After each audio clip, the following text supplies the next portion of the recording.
فاثبتوا واذكروا الله كثيرا لعلكم تفلحون۔ صدق اللہ مولانا العظیم وبلغنا رسولہ النبی الکریم الامین ونحن علی ذلک لمن الشاہدین والشاکرین والحمد للہ رب العالمین۔ رب اشرح لی صدری ویسر لی امری واحلل عقدۃ من لسانی یفقہوا قولی۔ اللہم ارنا الحق حقا وارزقنا اتباعہ وارنا الباطل باطلا وارزقنا اجتنابہ۔ اللہم ارنا الاشیاء کما ہی ان اللہ وملائکتہ یصلون علی النبی یا ایہا الذین آمنوا صلوا علیہ وسلموا تسلیما۔ اللہم صل وسلم علی سیدنا و مولانا محمد وعلی آل و اصحاب سیدنا و مولانا محمد وبارک وسلم وصلی علیہ۔ الصلاۃ والسلام علیک یا رسول اللہ وعلی آلک و اصحابک یا حبیب اللہ۔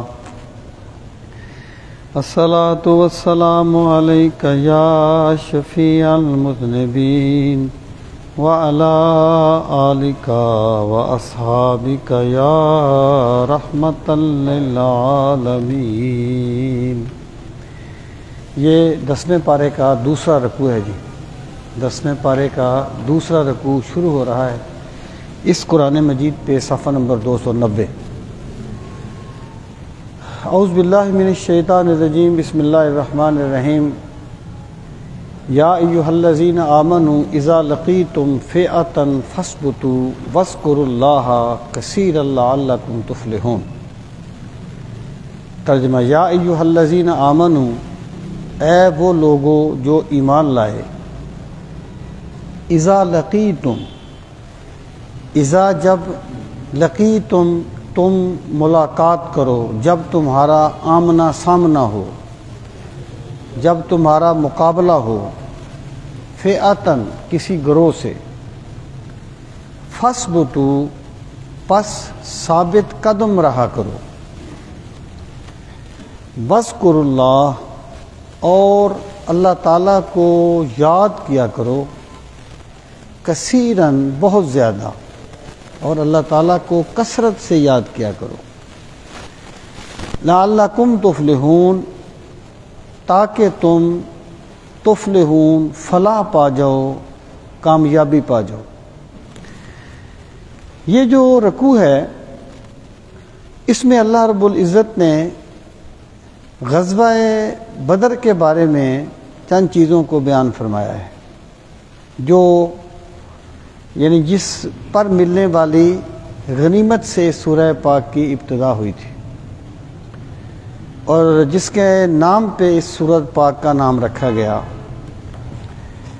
تو یہاں پر یہ فرمایا کہ جب تم نے دشمنوں سے مقابلہ تمہارا ہو، اس وقت تم نے کیا کرنا ہے، اس وقت تمہیں کون سا رویہ اختیار کرنا ہے۔ تو یہاں اللہ تعالیٰ نے 2 باتیں فرمائیں۔ پہلی بات یہ فرمائی کہ جب تمہارا دشمن سے مقابلہ ہو، جب تم دشمن کے گروہ سے ملو، کیا کرو، فاثبتوا ثابت قدم رہو۔ لیکن 2 چیزیں ہوتی ہیں، اللہ تعالیٰ کا کوئی بھی حکم ماننا ہو، کبھی بھی حق پر استقامت دکھانی ہو، اس کے لیے 2 چیزیں ضروری ہیں۔ پہلی چیز یہ ہے کہ اللہ تعالیٰ نے بندے کو جو کچھ دیا ہے، اسے جو ہمت دی ہے، جو صلاحیت دی ہے، جو قابلیت دی ہے، بندہ اسے پورے طریقے سے اس مقصد کے لیے وقف کر دے۔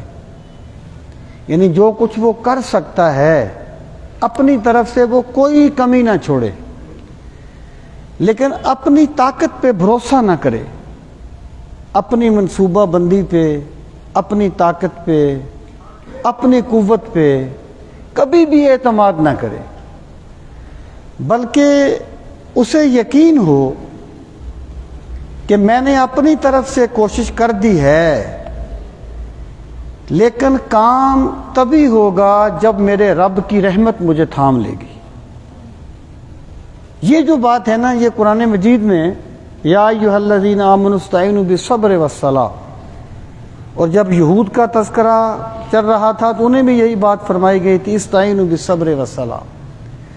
تو صبر جو ہے نا، دیکھیں نا، بڑی سمپل سی بات ہے کہ ایک بندے کے پاس پانی کا گلاس تو پڑا ہے، وہ اٹھا کے پیتا تو نہیں ہے، ویسے کہتے ہیں یا اللہ میری پیاس بجھ جائے، یا اللہ میری پیاس بجھ جائے، تو وہ دعا مانگ رہا ہے یا اللہ سے مذاق کر رہا ہے؟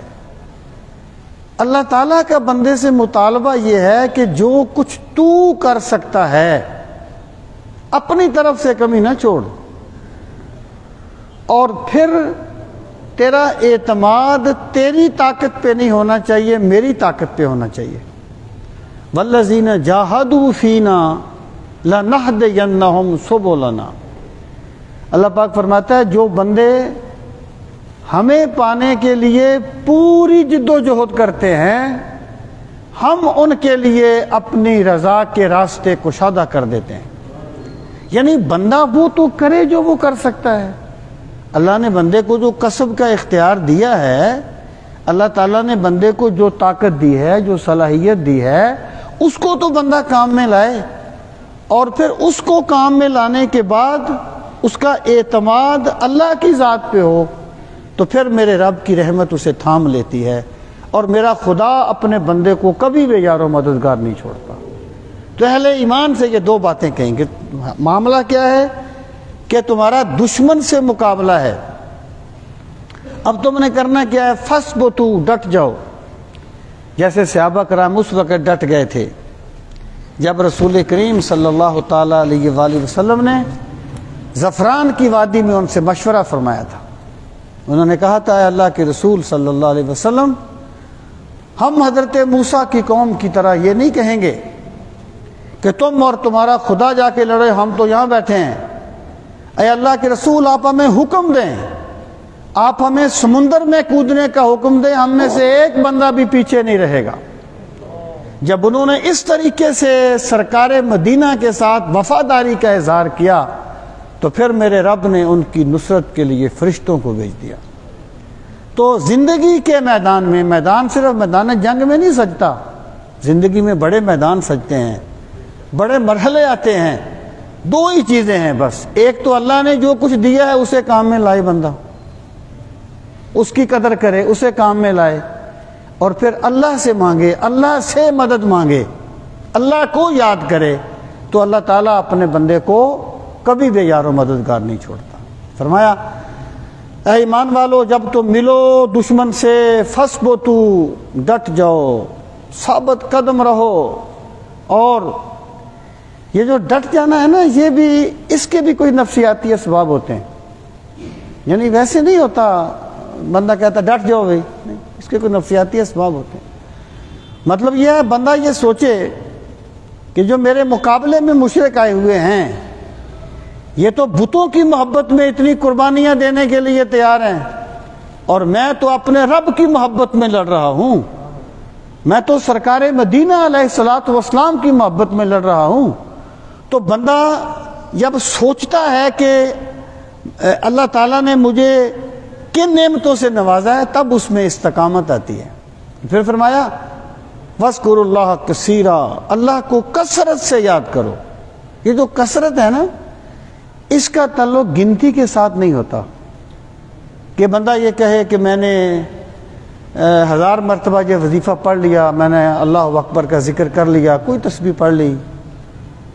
تو تسبیح پڑھنی ایک کمال ہے، اللہ کی نعمت ہے، میں صرف کثیر کی وضاحت کرنا چاہتا ہوں۔ کثیر کا تعلق تعداد کے ساتھ نہیں ہے، کثیر کا تعلق سوچ کے ساتھ ہے۔ یعنی جب ایک بندہ مسجد میں نماز پڑھنے کے لیے آتا ہے تو وہ راستے میں کچھ بھی سوچے قدم اس کا مسجد کی طرف ہی اٹھتا ہے۔ تو ذکر کثیر یہ ہے کہ اللہ کی یاد بندے کے دل میں اس طرح بس جائے کہ وہ کوئی بھی کام کرے لیکن مولا کی بارگاہ میں وہ جھکا رہے۔ اس لیے فرمایا رجال لا تلہیہم تجارت ولا بیع عن ذکر اللہ، وہ ایسے مرد ہیں انہیں نہ تجارت اللہ کی یاد سے روکتی ہے نہ خرید و فروخت روکتی ہے۔ بندہ ایک موقع پہ دو کام تو نہیں نہ کر سکتا، یعنی یہ تو نہیں ہو سکتا کہ بندہ جو ہے وہ کسی سے بات بھی کر رہا ہو اور اللہ کو یاد بھی کر رہا ہو، اس کی توجہ جو ہے ایک چیز پہ ہوتی ہے۔ تو مطلب یہ ہے کہ ذکر جو ہوتا ہے صرف زبانی نہیں ہوتا، ذکر عملی بھی ہوتا ہے، ذکر قولی بھی ہوتا ہے، ذکر فعلی بھی ہوتا ہے۔ بندے کی زبان بھی ذکر کرتی ہے، بندے کا دل بھی ذکر کرتا ہے، بندے کا رویہ بھی ذکر کرتا ہے۔ تو ذکرن کثیرہ میں یہ تمام چیزیں شامل ہیں۔ اللہ کو یاد کرو بڑی کثرت کے ساتھ۔ پھر فرمایا لعلکم تفلحون، جو میں تمہیں کہہ رہا ہوں نا کہ ڈٹ جاؤ میرے دین کے لیے، اللہ سے مدد مانگو، اللہ کو یاد کرو، اس میں کوئی میری ذات کا فائدہ نہیں ہے، اس میں کوئی میری ذات کا نفع نہیں ہے۔ جب تم یہ طریقہ اختیار کرو گے تو اللہ تمہیں کامیابیاں عطا فرما دے گا، اللہ تمہیں کامرانیوں سے نواز دے گا۔ یہ جو فلاح کا لفظ ہے نا، فلاح کا لفظ، یہ ادھوری کامیابی کو نہیں کہتے، ورنہ جب چور چوری کرتا ہے اسے بھی کچھ کامیابی ملتی ہے تو وہ کرتا ہے، ایک جھوٹا جھوٹ بولتا ہے اسے کوئی فائدہ ہوتا ہے تو وہ کرتا ہے۔ ادھوری کامیابی کو فلاح نہیں کہتے، فلاح کے لیے اور بھی بڑے لفظ ہیں۔ فلاح اس کامیابی کو کہتے ہیں جب بندے کو مل جائے، اس کی دنیا بھی سنور جائے، اس کی عقبہ بھی سنور جائے۔ فرمایا جب تم یہ کام کرو گے لعلکم تفلحون، تاکہ تم فلاح پا جاؤ، تو اللہ تمہیں دارین کی عزتیں عطا فرمائے گا۔ اب بدر کے صحابہ کرام تھے نا، اللہ تعالیٰ نے انہیں آخرت میں کیسے نوازا کہ سرکار نے فرمایا اللہ تعالیٰ نے اصحاب بدر کی طرف جھانکا اور فرمایا قد غفرت لکم، میں نے سب کو معاف کر دیا ہے، میں نے سب کو بخش دیا ہے۔ اور دنیا میں پھر آپ نے دیکھا اللہ تعالیٰ نے انہیں کیا کیا عزتیں عطا فرمائیں، کیسے کیسر و کسرا کے خزانے ان کے قدموں میں آئے۔ لعلکم تفلحون، تاکہ تم فلاح پا جاؤ۔ اور یہ جو جامع کامیابی ہوتی ہے یہ صرف مادیات سے نہیں ملتی، یہ صرف مادی دنیا سے نہیں ملتی۔ جامع کامیابی اور فلاح کا منبع میرے رب کی ذات گرامی ہے۔ جب بندہ اس سے وابستہ ہو جاتا ہے پھر اللہ تعالیٰ اسے جامع کامیابی عطا فرماتا ہے۔ ارشاد فرمایا وَأَطِیعُوا اللَّهَ وَرَسُولَهُ وَلَا تَنَازَعُوا فَتَفْشَلُوا وَتَذْهَبَ رِيحُكُمْ وَاصْبِرُوا إِنَّ اللَّهَ مَعَ الصَّابِرِينَ۔ یہ پھر حکم دیا جب تم دشمن کے مقابلے میں جاؤ تو کیا کرو؟ وَأَطِیعُوا اللَّهَ وَرَسُولَهُ، اطاعت کرو اللہ کی اور اللہ کے رسول کی۔ اطاعت تو عام لفظ ہے، اس میں تمام عبادات جو کچھ بھی ہے سارا کچھ ہے، لیکن یہاں پر اس سے مراد کیا ہے؟ اس سے مراد یہ ہے کہ جب تم دشمن کے مقابلے میں جاؤ تو اگر تمہیں اللہ اور اللہ کے رسول یہ کہیں کہ تم نے جھوٹ نہیں بولنا، دشمن کے مقابلے میں بھی سچ بولنا ہے، تو تم یہ نہ سوچنا کہ اس کے بغیر تو پھر بات بن نہیں سکتی۔ اگر اللہ اور اللہ کے رسول فرمائے کہ ڈٹ جاؤ، ان بندوں سے ٹکرا جاؤ، تو تم نے یہ نہیں سوچنا کہ ہم تو بڑے تھوڑے ہیں، تم نے ٹکرا جانا ہے۔ تو جس طریقے سے مسجد میں اللہ کی بات مانی جاتی ہے اس طریقے سے بازار میں بھی اللہ کی بات مانی جائے گی، تب اللہ کامیابی دے گا۔ زندگی کے ہر میدان میں اطیع اللہ پر یہ جنگ کا تذکرہ ہے، تو یہاں پر خصوصی طور پر جنگ کا تذکرہ ہے کہ میدان جنگ میں بھی اللہ کی اطاعت کرو اور اللہ کے رسول صلی اللہ تعالی علیہ وآلہ وسلم کی اطاعت کرو۔ پھر فرمایا ولا تنازعوا، اور آپس میں جھگڑا نہ کرنا۔ جھگڑا کیسے ہوتا ہے؟ جب کسی بندے کی بات نہیں مانی جاتی، جب کسی بندے سے اختلاف رائے ہو جاتا ہے۔ اب اس کا مطلب یہ ہے کہ تم نے ہر اس بات سے بچنا ہے جو تم میں تفریق ڈالنے والی ہو. اپنی انا کے بت پوج کے قوم کو ریزہ ریزہ نہیں کرنا. وہ کیا ہے کہ قافلے برباد ہو کر رہ گئے تو کیا ہوا؟ مطمئن ہے قافلہ سالار اپنے کام سے.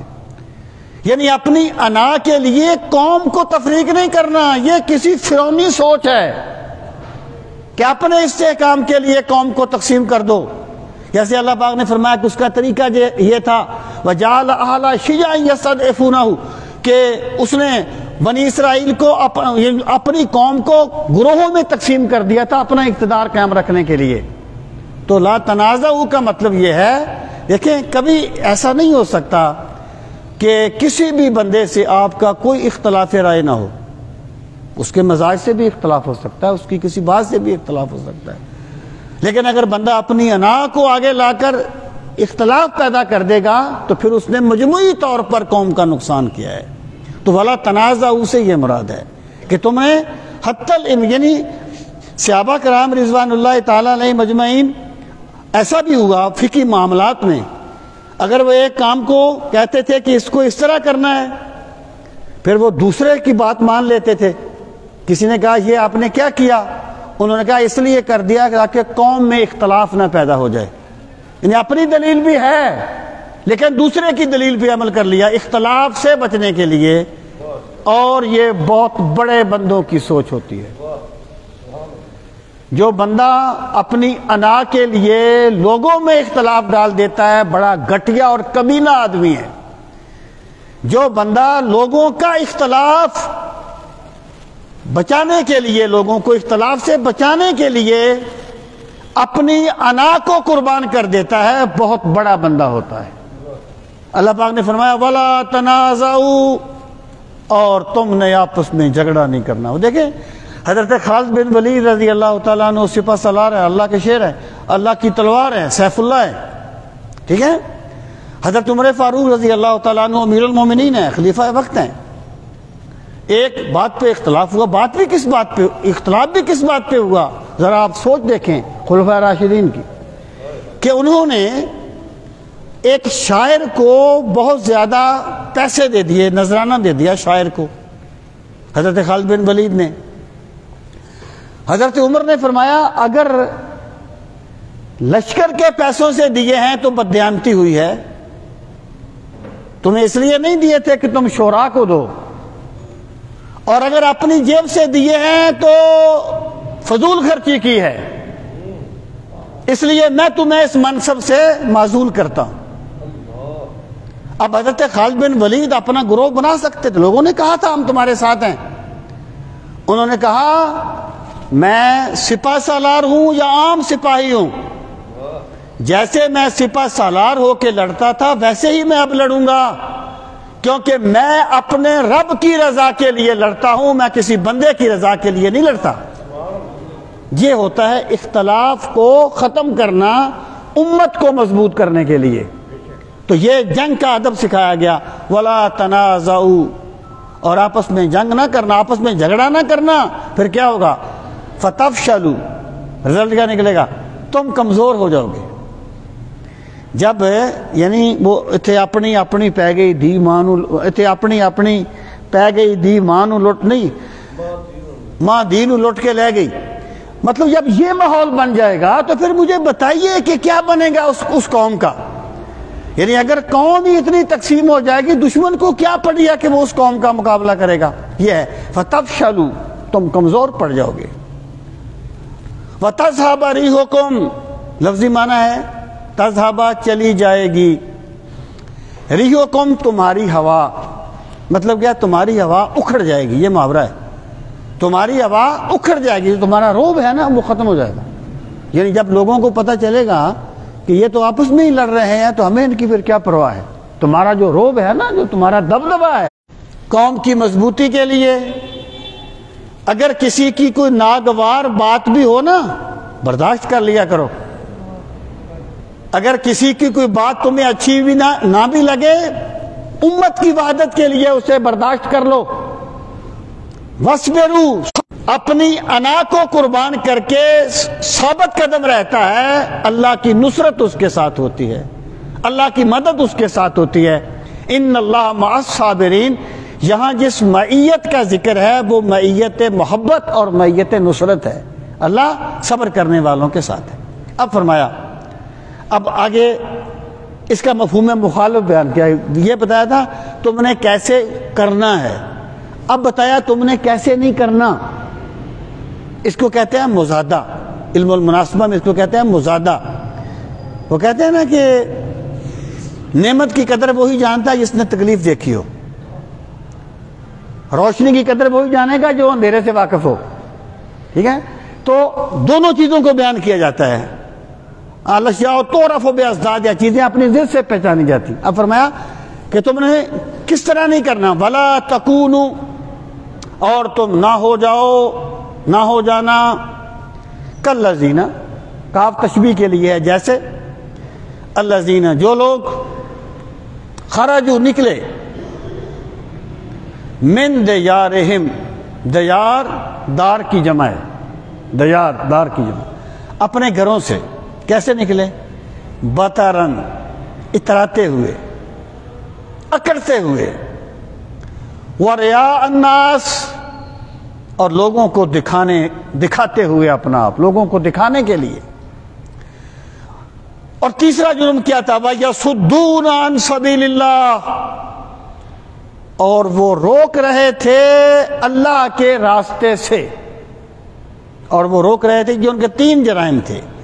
پہلا کیا؟ وہ اکڑتے ہوئے نکلے۔ بندہ اکڑتا تب کب ہے؟ جب وہ اپنی مادی طاقت پہ سہارا، وہ اسی پہ اعتماد کر لیتا ہے۔ جب اس میں آتی ہے نا، میں کہ میرے پاس یہ ہے، تب اس میں اکڑ آتی ہے۔ جس بندے کی میں مر جاتی ہے وہ بندہ کبھی تکبر نہیں کرتا۔ تکبر تبھی کرتا ہے جب اس کی میں ہوتی ہے۔ تو بندے کو یہ چاہیے اس کے پاس جتنے بھی اسباب ہوں تو وہ کبھی اس کی انا نہ جاگے، وہ کبھی ان پہ اعتماد نہ کرے، وہ کہے یہ جو کچھ بھی میرے پاس ہے یہ میرا نہیں ہے، میرے رب کا ہے۔ جب اس میں امانت کا تصور آئے گا نا، اس کا تکبر ختم ہوگا۔ تو مشرکین مکہ کا تذکرہ ہے، جب وہ نکلے کیسے نکلے؟ اکڑتے ہوئے، تکبر کرتے۔ پھر کیا؟ وَرِعَاءَ النَّاسِ، اور لوگوں پر اپنا روب دکھانے کے لیے۔ یہ روب دکھانا بھی ایک بڑا نفسیاتی مرض ہے۔ بندہ کہتا ہے قربانی کا جانور بہت بڑا لیا ہے، گلی میں باندھا تاکہ لوگوں پر روب پڑ جائے، وہ فنکشن اس طریقے سے کر لوگوں پر روب پڑ جائے۔ یہ جو روب، لوگوں پر روب ڈالنے کے لیے کام کرنا ہے نا، یہ بھی ابو بکر و عمر و عثمان و علی کا طریقہ نہیں ہے، یہ ایمان والوں کا رویہ نہیں ہے، یہ ان لوگوں کا رویہ ہے جنہیں ایمان کی حلاوتیں نصیب نہیں ہوتی۔ وَرِعَاءَ النَّاسِ، اور لوگوں کو نہیں۔ ٹھیک ہے، بس ہو رہا، آپ بیٹھیں، مجھے نظر آ رہا ہے، آپ کو آ رہا ہے نظر؟ کوئی رکاوٹ تو نہیں ہے نا؟ یہ کوئی مسئلہ نہیں ہے، یہ بالکل کلیئر ہے۔ وَرِعَاءَ النَّاسِ، لوگوں کو دکھانے کے لیے۔ پھر کیا؟ وَيَصُدُّونَ عَن سَبِيلِ اللَّهِ، اور وہ لوگوں کو اللہ کے راستے سے روک رہے تھے۔ مطلب کیا ہے؟ کہ جس بندے نے اپنی کوشش اس لیے صرف کی کہ وہ کسی گناہ کو سپورٹ کرے یا کسی برائی کو سپورٹ کرے، اس نے مشرکوں والا طریقہ اپنایا ہے۔ اور جس بندے نے اپنی جد و جہد اس چیز میں لگا دی کہ وہ حق کا بول بالا کرے، اس نے اصحاب رسول کا طریقہ اختیار کیا ہے۔ وَيَصُدُّونَ عَن سَبِيلِ اللَّهِ، اور وہ روکتے تھے اللہ کے راستے سے۔ آگے فرمایا وَاللَّهُ بِمَا يَعْمَلُونَ مُحِيطٌ، اور بے شک اللہ اسے جو وہ کر رہے تھے اسے خوب گھیرنے والا تھا، اللہ تعالیٰ اس کا احاطہ کرنے والا تھا۔ اب یہاں پہ ایک چیز دیکھیں، کبھی ایسا ہوتا ہے کہ ایک بندہ اپنی پاور کا اظہار کرتا ہے، لیکن کرتا ہے اپنے یعنی باطل کو نمایاں کرنے کے لیے، جو اس کی نیت ٹھیک نہیں ہے، وہ اظہار کرتا ہے اپنی انا کے لیے۔ کبھی ہوتا ہے بندہ اظہار کرتا ہے بظاہر وہ اظہار کر رہا ہے لیکن اس کی نیت بڑی ٹھیک ہے. جیسے ہمارے ایک ٹرینڈ ہے نا، ہم وہ نمائش کرتے ہیں اسلحے کی، یہ 23 مارچ کو وہ جو کرتے، ایکچولی اس کی نیت کیا ہوتی ہے کہ دشمن جان لے کہ ہم کمزور نہیں ہیں، یعنی وہاں پر نیت دوسری ہے. تو اللہ پاک فرماتا ہے جس کی جو بھی نیت تھی میری طاقت سے کوئی باہر نہیں ہے، میں انہیں بھی جانتا ہوں نیت صحیح کس کی ہے، انہیں بھی جانتا ہوں نیت غلط کس کی ہے. واللہ بما یعملون محیط. لوگوں تم جو بھی کرتے ہو تم میرے قبضے اور میرے کنٹرول میں ہوتے ہو، اس لیے تمہیں چاہیے کہ تم میری رضا کو ملوذ خاطر رکھا کرو، اپنی طاقت پہ گمنڈ نہ کیا کرو. اب ارشاد فرمایا وَإِذْ زَيَّنَ لَهُمُ الشَّيْطَانُ. اب یہ اس پر پہلے آپ ترجمے پہ غور فرما لیں پھر میں عرض کرتا ہوں. وَإِذْ اور جب، زَيَّنَ سجا دیا، لہم ان کے لیے، الشیطان شیطان نے، کس چیز کو؟ اعمالہم ان کے کاموں کو. جب شیطان نے ان کے اعمال کو سجا دیا، وقال اور کہنے لگا، لا غالب لکم نہیں ہے کوئی بھی غلبہ پانے والا، لکم تم پر، الیوم آج تم پہ کوئی غلبہ پانے والا نہیں ہے، من الناس لوگوں میں سے. یعنی شیطان نے مشرکین کے اعمال کو ان کے دلوں میں سجا دیا اور کہا آج تم پہ کوئی غالب نہیں آ سکتا، تمہارا لشکر بہت بڑا ہے، تمہارے پاس ساز و سامان کی بڑی کثرت ہے، تمہاری طاقت بڑی ہے، کوئی تم پہ غالب نہیں آ سکتا. من الناس وانی جار لکم اور بے شک میں، جار کا معنی ویسے پڑوسی ہوتا ہے، اس کا مطلب یہ ہے میں تمہارا محافظ ہوں، میں تمہارے ساتھ ہوں. فلما پس جب، تراءت الفئتان کہ شروع میں لفظ آیا تھا فئتن پہلی آیت میں، یہ اس کا تثنیہ ہے، جیسے رجل ایک آدمی، رجلان دو آدمی، فئتن ایک گروہ، فئتان دو گروہ. فلما تراءت الفئتان جب دیکھا دونوں گروہوں نے ایک دوسرے کو، جب دونوں گروہوں نے ایک دوسرے کو دیکھا، نکس علی عقبیہ، نکس ہوتا ہے پچھلے پہنچ جانا، نکسا الٹے پہنچ جانا، علی عقبیہ عقب ایڑی، یعنی پھر وہ ایڑیوں کے بل پچھلے پاؤں بھاگ گیا. وقالا اور کہنے لگا، انی بریء منکم بے شک آج میں تم سے بیزار ہوں، انی ارا بے شک میں دیکھتا ہوں، کیا چیز دیکھتا ہوں؟ ما جو چیز، لا ترونا تم نہیں دیکھتے. کہنے لگا میں وہ دیکھتا ہوں جو تم نہیں دیکھتے. انی اخاف اللہ میں اللہ سے ڈرتا ہوں. واللہ شدید العقاب اور اللہ تعالیٰ سخت سزا دینے والا ہے. یہ جو آیہ کریمہ ہے اس میں پہلی بات تو یہ کہ اس یعنی اس نے کیسے کہا شیطان نے. ایک قول یہ ہے کہ اس سے مراد یہ ہے کہ شیطان نے جو کہا کہ آج تم پہ کوئی غالب نہیں آئے گا، میں تمہارے ساتھ ہوں اور میں یہ کروں گا میں وہ کروں گا، تو یہ شیطان کی وسوسہ اندازی تھی. اس نے اپنے وسوسے ان کے دلوں میں ڈالے، اسی کو یہاں پر یہ اس طریقے سے بیان کر دیا گیا کہ شیطان نے کہا. اور دوسرا قول یہ ہے، اور وہ راجح قول ہے آیت کے ربط کی روشنی میں، یعنی اگلا آپ دیکھیں نا، فلما تراءت الفئتان نکس علی، یہ محسوس ہوتا ہے کوئی واقعہ ہے جس کو یہاں پر بیان کیا گیا ہے. یعنی ورنہ جب اس نے دیکھا اس نے کہا میں وہ دیکھتا ہوں کہ تم نے، اس کا مطلب کوئی واقعہ صرف وسوسہ اندازی نہیں ہے، کوئی عملی طور پہ واقعہ ہے. وہ واقعہ کیا تھا اس کو مفسرین نے بیان کیا. یہ بات میں اس لیے کہہ رہا ہوں کہ اس چیز میں بھی نا افراط و تفرید سے کام لیا گیا. کچھ لوگ ایسے تھے، ہم کسی کی نیت پہ شبہ نہیں کرتے، جنہوں نے کوشش کی کہ وہ ہر آیت کا کوئی شان نزول بنا دیں، بے شک وہ ثابت نہ بھی ہو. اور کچھ نے یہ کہا کہ کوئی سبب نزول نہیں ہے، کسی ہمیں ضرورت نہیں ہے روایت کی، بس ہم قرآن کو قرآن سے سمجھ لیں گے. یہ دونوں خیالات انتہا پر مبنی ہیں. قرآن مجید کی آیات کا ایک ربط ہوتا ہے، ایک پس منظر ہوتا ہے، اس کے بغیر بھی قرآن سمجھ نہیں آتا. اور اگر کوئی بندہ یہ کہتا ہے کہ وہ ہر آیت کے بارے میں کوئی واقعہ بنائے گا تو وہ بھی ایک تکلف سے کام لے رہا ہے، اس کی بھی کوئی حقیقت نہیں ہے. اب اگر آپ اس آیت میں غور کریں گے آپ سمجھیں گے کوئی واقعہ ہے. وہ واقعہ کیا تھا؟ وہ بات کیا تھی؟ بات یہ تھی کہ جب مشرکین نے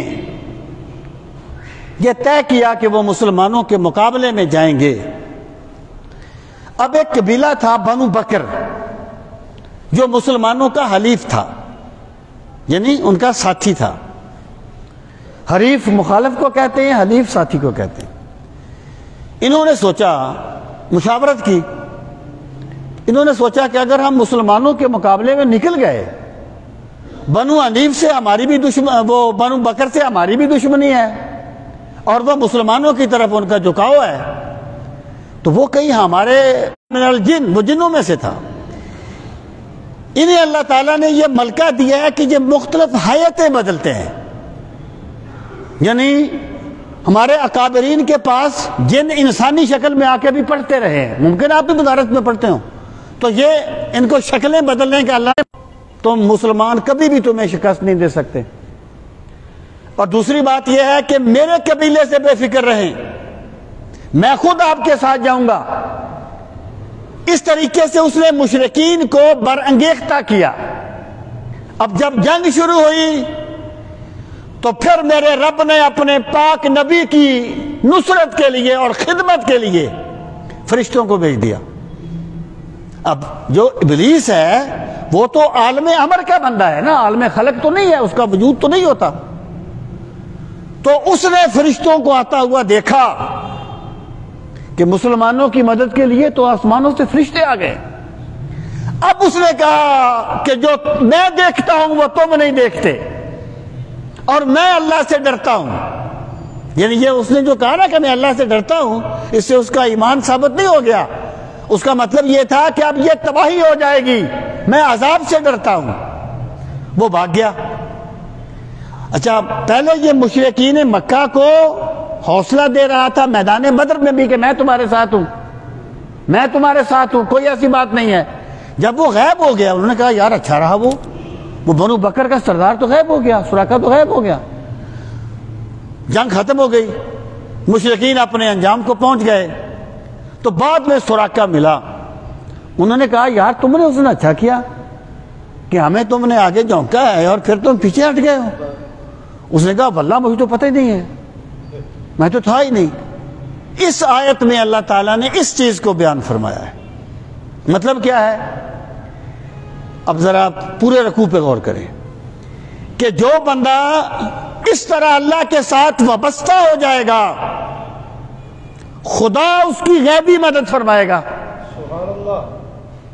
اور جو بندہ اپنی طاقت پہ اعتماد کرے گا اس کی طاقت ہی اس کو دھوکہ دے دے گی. تو پہلے ایمان والوں سے کہا تم نے اس طرح کرنا ہے، اب یہ کہا تم نے اس طرح نہیں کرنا. کیسے نہیں کرنا؟ اب آپ آیت پہ غور فرمائیں. فرمایا وَإِذْ زَيَّنَ لَهُمُ الشَّيْطَانُ أَعْمَالَهُمْ، جب شیطان نے سجا دیا ان کے لیے ان کے کاموں کو. یہ سجانا کیسے ہے؟ دیکھیں کوئی بھی کام ہے نا، اگر بندے کے دل میں اس کے بارے میں نفرت آ جائے تو بندہ وہ کام نہیں کرتا.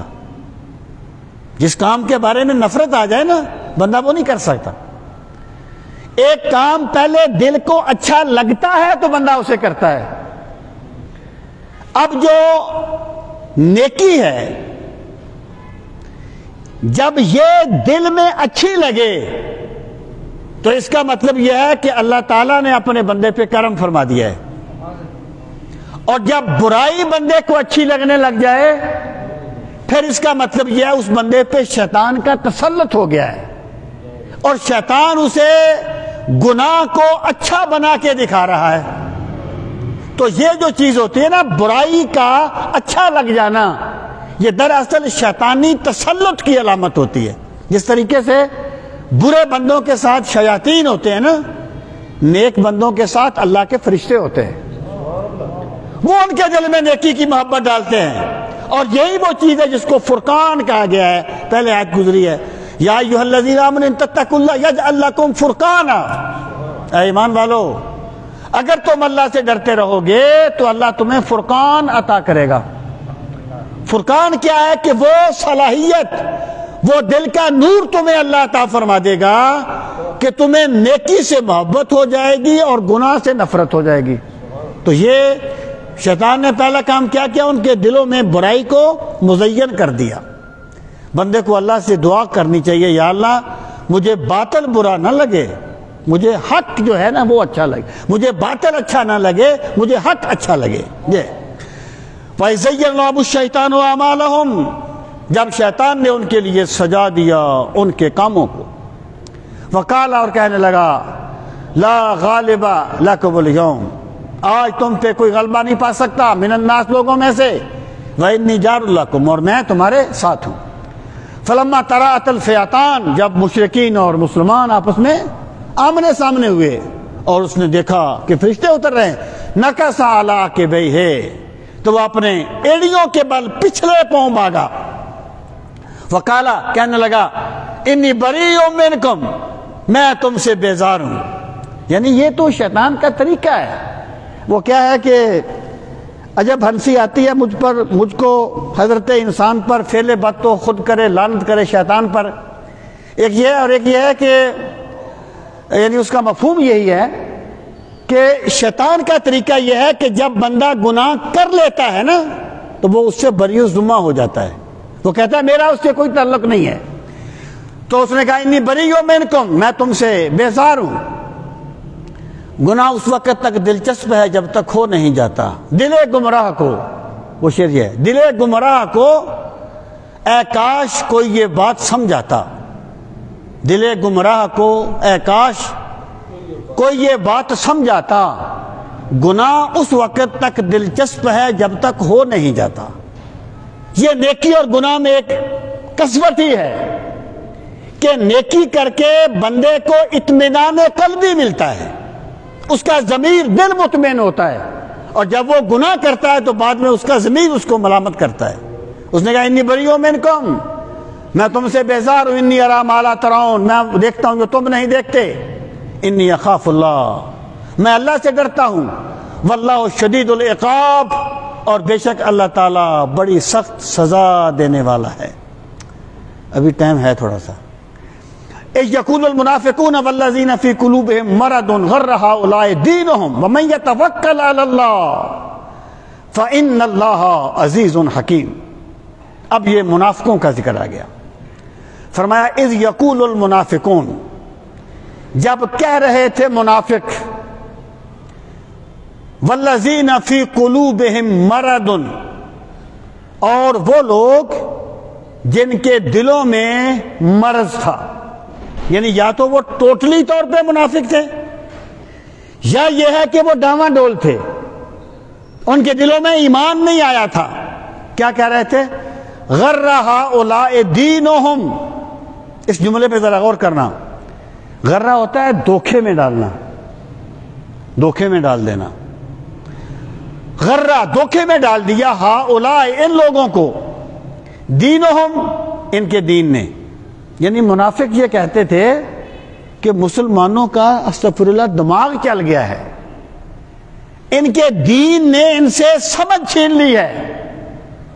بھلا یہ اتنے کم ہیں، مشرک اتنے زیادہ ہیں، یہ ان کے مقابلے میں جا رہے ہیں. یہ جنگ کرنے کے لیے نہیں جا رہے، اپنے آپ کو تباہ کروانے کے لیے جا رہے ہیں. یعنی وہ جو سرکار نے فرمایا نا کہ اللہ تعالیٰ کا ذکر اتنی کثرت کے ساتھ کرو حتیٰ یقولوا مجنون، لوگ کہیں کہ مجنون ہو گیا ہے. یہ جو حق کے ساتھ اتنی وابستگی جب ہو جاتی ہے تو لوگ پھر یہی کہتے ہیں کہ یہ پاگل ہو گیا ہے یا اس کا دماغ چل گیا ہے. اسی لیے مشرکین مکہ رسول کریم علیہ الصلوۃ والسلام کو مجنون بھی کہتے تھے. تو انہوں نے کہا غرہ اولئک دینہم، ان کے دین نے انہیں دھوکے میں ڈال دیا ہے. ان کے یہ صحیح فیصلہ نہیں کر سکتے کہ ہم اتنے کم ہیں تو جنگ کیسے کریں گے، ہمیں فتح کیسے ملے گی. فرمایا وَمَن يَتَوَکَّلْ عَلَى اللَّهِ، جو اللہ کا حکم سمجھتے ہوئے اللہ کی ذات پہ توکل کر لیتا ہے. جب اللہ کا حکم آ گیا نا پھر وہ اسباب کو نہیں دیکھتا، اللہ کی ذات پہ توکل کر لیتا ہے. فَإِنَّ اللَّهَ عَزِيزٌ حَكِيمٌ، تو بے شک اللہ بڑے غلبے والا ہے. پھر وہ کم من فئۃ قلیلۃ غلبت فئۃ کثیرۃ بإذن اللہ، وہ چھوٹے چھوٹے گروہوں کو بڑے بڑے لشکروں پہ غلب کر دیتا ہے. جب خدا کی نصرت شامل حال ہو جاتی ہے تو پھر وہ ابابیلوں سے ہاتھیوں کو مروا دیتا ہے. من یتوکل علی اللہ، جو اللہ کی ذات پہ توکل کرتا ہے فإن اللہ عزیز، پہلی بات کیا فرمائی؟ اللہ بڑے غلبے والا ہے، وہ جو چاہتا ہے کر لیتا ہے. پھر فرمایا حکیم، اور اللہ کا ہر کام کسی حکمت کے لیے ہے. اگر ایک بندہ اخلاص کے ساتھ کام کر رہا ہے اور وہاں بھی اس کو کسی ناکامی کا سامنا کرنا پڑتا ہے تو وہ اپنا حوصلہ نہ ہارے، وہ یہ سمجھے میرا کام کوشش کرنا تھا، باقی سب کچھ خدا کرتا ہے اور خدا جو کرتا ہے ٹھیک کرتا ہے. یہاں پر حکیم کا یہ مطلب ہے کہ اللہ تعالیٰ بڑی حکمت بات. صرف ایک آیت اور ہم نے پڑھنی ہے، وَلَوْ تَرَىٰ إِذْ يَتَوَفَّى الَّذِينَ كَفَرُوا، اور اے مخاطب اگر تو دیکھے، جب تو دیکھے، اگر تو دیکھے اذ یتوفا، جب روح قبض کر رہے تھے فرشتے، الذین کفروا، ان لوگوں کی جنہوں نے کفر کیا. کون قبض کر رہے تھے؟ الملائکہ، فرشتے. یعنی اگر تو دیکھے جب فرشتے کافروں کی روح قبض کر رہے تھے کیا ہوتا؟ یضربون وجوہہم، وہ مارتے تھے ان کے چہروں پر، وہ ادبارہم، ان کی پشتوں پر. یہ یعنی حکم تو عام ہے نا کہ نیک لوگ، نیک بندے کی روح نکلتی ہے تو فرشتے بڑی نورانی شکل میں آ کے اس کے پاس آتے ہیں. لیکن یہاں پر یہ قریش بدر کے پس منظر میں آیت ہے. اب آپ دیکھیے اللہ پاک، ہاں یعنی ہمارے پوائنٹ آف ویو سے کیا ہے کہ تلوار لگی ہے، بندہ مر گیا ہے، لیکن عالم امر کا معاملہ کیا ہے کہ فرشتے انہیں مارتے بھی ہیں، ان سے پوچھتے بھی ہیں کہ تم یہ کیا کرتے رہے. تو یضربون وجوہہم وادبارہم، وہ ان کو ان کی پشتوں پر بھی مارتے ہیں، ان کے منہوں پر بھی مارتے ہیں. وذوقوا عذاب الحریق، اور وہ کہتے ہیں آگ کا عذاب چکھو. یعنی فرشتے انہیں یہ بھی کہتے ہیں. اس سے یہ چیز ثابت ہوتی ہے کہ ہم یہ دیکھتے ہیں کہ ایک بندہ جو ہے نا وہ دھماکہ ہوا اور اچانک بندے مر گئے، جبکہ حدیث پاک میں جو ہے کہ روح قبض ہوتی ہے تو اس طریقے سے ہوتا ہے. بھائی ان معاملات کا تعلق عالم امر کے ساتھ ہے، ہم عالم خلق کو دیکھ رہے ہوتے ہیں. اس لیے بات یہ نہیں ہے کہ ہم نے کیا دیکھا، بات یہ ہے کہ میرے رب نے کیا فرمایا ہے. عالم امر کے قوانین عالم خلق والے نہیں ہوتے. اللہ تعالی ہمیں دین کا فہم صحیح نصیب فرمائے. وما علینا الا البلاغ المبین.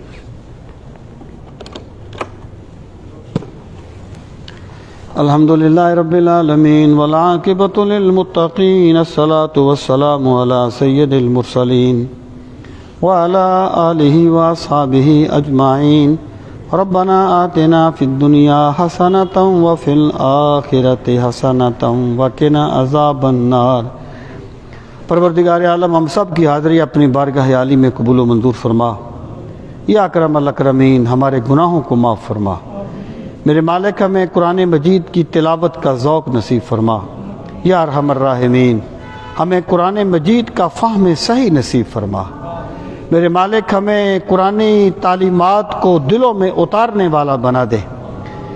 میرے مالک قرآن مجید کے انوار و تجلیات کا واسطہ ہمارے تاریک دلوں کو منور فرما. میرے مالک ہماری قبروں کو بھی منور فرمانا، ہمیں قیامت کی تاریکیوں میں بھی قرآن مجید کا نور نصیب فرمانا، قرآن مجید کی شفاعت نصیب فرمانا یا ارحم الراحمین۔ قرآن مجید